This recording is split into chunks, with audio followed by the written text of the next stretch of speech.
Jumpa lagi dengan saya Inas N. Zubir. Assalamualaikum warahmatullahi wabarakatuh.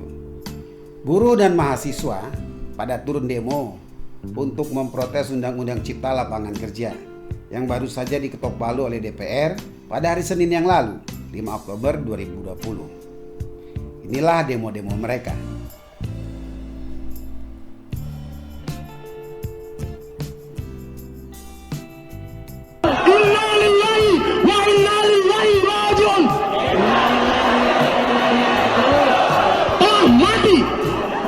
Telah mati nurani pemimpin kita, telah mati nurani penguasa kita, telah mati mereka yang telah kita berikan amanah paling suci yang diberikan Tuhan pada kita.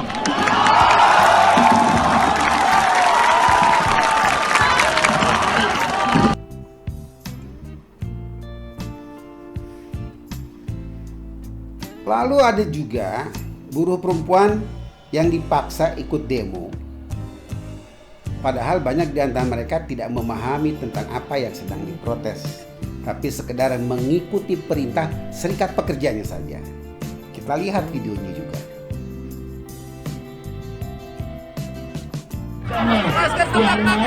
Aksi demo hari ini di Kabupaten Serang, tepatnya di PT PWI 1. Ada yang menyampaikan arah singgah tujuan. Ayo, coba. Ayo, perempuan-perempuan orang. Ayo. Ayo.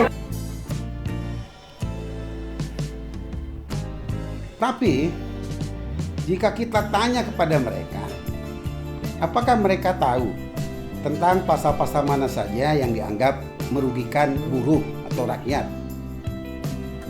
Kita yakin ternyata mereka semua tidak bisa menjawab dengan benar. Artinya mereka hanya sekedar ikut-ikutan demo. Nanti kita lanjutkan setelah yang satu ini.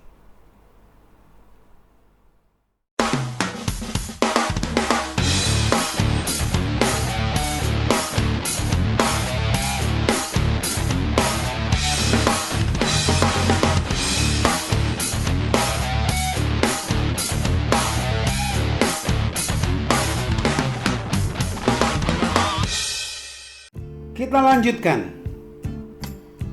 Karena ketidaktahuan banyak masyarakat yang ikut-ikutan dengan tujuan memprovokasi.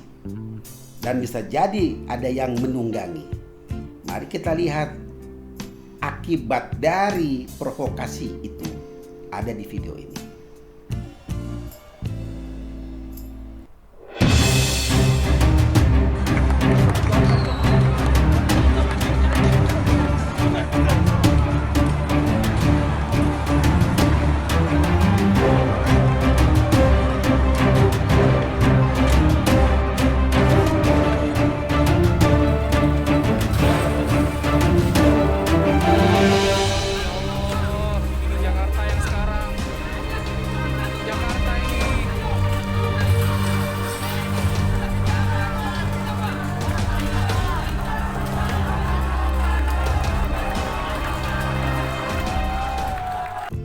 Mayoritas mereka yang menentang Undang-Undang Cipta Lapangan Kerja dan berdemo bukan saja belum baca isi undang-undang tersebut. Bahkan sebagian dari mereka malahan termakan oleh hoak-hoak tentang isu Undang-Undang Cipta Lapangan Kerja yang bertebaran di media sosial. Banyak sekali pasal-pasal dalam Undang-Undang Cipta Lapangan Kerja yang dipelintir, bahkan diedit sesuka hati oleh penyebar hoak. Dan hoak inilah yang didengungkan oleh buruh bahwa kesejahteraan mereka terancam oleh Undang-Undang Cipta Lapangan Kerja. Bahkan ada juga kepala daerah yang buta Undang-Undang Cipta Lapangan Kerja, malah ikut-ikutan akan protes dengan berkirim surat kepada Presiden. Ini videonya.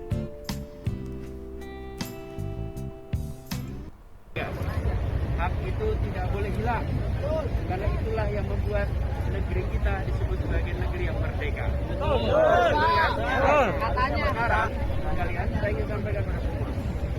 bahwa apa yang menjadi aspirasi tadi, apa yang tadi diungkapkan, besok kita akan sampaikan dan kita akan teruskan seluruh aspirasi. Masih Pak. Disampaikan. Besok kita akan lakukan pertemuan. Jadi teman-teman sekalian, saya akan pastikan apa yang tadi disampaikan. Dari lihat banyak yang merekam di sini. Semua direkam Pak. Dari awal.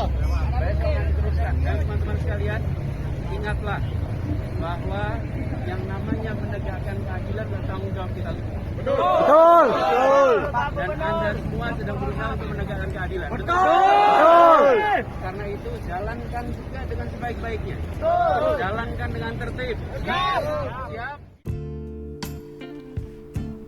Misalnya saja, yang dipersoalkan buruh adalah tentang hoak hilangnya upah minimum kabupaten atau upah minimum kota yang diatur di dalam Undang-Undang Nomor 13 Tahun 2003, di mana di dalam undang-undang tersebut menyatakan bahwa gubernur dapat mengatur upah minimum provinsi atau kabupaten atau kota. Padahal aturan upah minimum di Undang-Undang Cipta Lapangan Kerja hanya kalimatnya saja yang berubah, tapi substansinya sama, yakni gubernur mengatur upah minimum provinsi atau kabupaten atau kota. Bahkan ada tambahan, pasal yang menguntungkan buruh dan tidak ada dalam Undang-Undang Nomor 13 Tahun 2003, yakni bahwa upah minimum kabupaten atau kota harus lebih tinggi dari upah minimum provinsi. Kok buruh nggak mau sih? Atau nggak tahu? Kemudian ada lagi yang berhubungan dengan rendahnya kemampuan nalar orang-orang dalam membaca Undang-Undang Cipta Lapangan Kerja, di mana banyak yang mempersoalkan hilangnya pasal 161 Undang-Undang Nomor 13 Tahun 2003 tentang ketenagakerjaan yang mencantumkan aturan tentang buruh yang melanggar perjanjian kerja lalu diputus hubungan kerjanya akan mendapat uang pesangon, uang penghargaan masa kerja, dan uang penggantian hak sesuai pasal 156. Padahal dalam pasal 156 Undang-Undang Cipta Lapangan Kerja juga sudah mencakup semuanya, yakni berbunyi, dalam hal terjadi pemutusan hubungan kerja, pengusaha wajib membayar uang pesangon dan atau uang penghargaan masa kerja dan uang penggantian hak yang seharusnya diterima. Artinya adalah pemutusan hubungan kerja tersebut tidak lagi melihat alasan apapun. Pokoknya lu perusahaan harus bayar kepada buruh uang pesangon, uang penghargaan masa kerja, dan uang penggantian hak tanpa ada alasan apapun. Paham nggak sih? Itu hanya beberapa persoalan saja yang membuat buruh gundah gulana akibat tidak membaca langsung Undang-Undang Cipta Lapangan Kerja. Apalagi ada yang ngomporin. Padahal kalau para buruh cerdas dan mau membaca Undang-Undang Cipta Lapangan Kerja dengan teliti, tentu tidak akan terprovokasi dan tidak akan teragitasi. Betul nggak? Selain itu, ada juga hal-hal yang membuat kita geleng-geleng kepala. Salah satunya dipertontonkan oleh media TV yang tidak cerdas dan berakibat bisa menimbulkan saling curiga di masyarakat. Contohnya yang ini.